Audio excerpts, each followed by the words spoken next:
লিসার যেদিন গায়ে হলুদ ছিল সেদিন আমি এই শাড়িটা পরেছিলাম। তোমাদেরকে বিয়ে আর রিসেপশনের সমস্ত ব্লগই দেখিয়েছি, বাট এটা মিস করে গেছিলাম।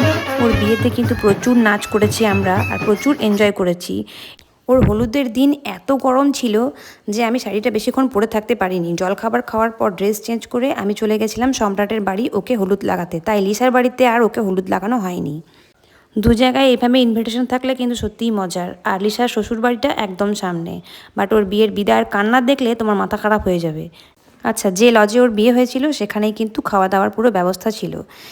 ওর বিয়ের লজটা একটু দূরে ছিল বাড়ি থেকে, তো যাই হোক আমরা গেছিলাম ওখানেই খেতে। কাটোয়া থেকে আমার হাজব্যান্ডের ট্রান্সফারটা সত্যিই কিন্তু একটু দুঃখজনক ছিল, সাথে সারপ্রাইজিং ছিল ওর বিয়েটা।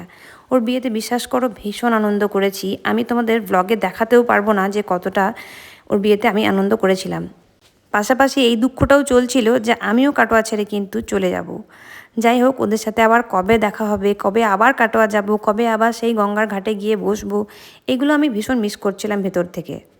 আর প্রত্যেক দিন রাত্রে গিয়ে আমরা আড্ডা মারতাম চারজনে।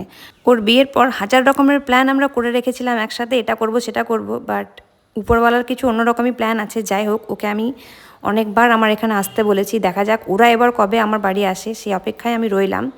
খাবারের টেস্টগুলো ছিল প্রত্যেকটাই দারুণ। আর লিসার বিয়ে সব থেকে ভালো ব্যাপারটা ছিল ওর পালকিতে বিদায়।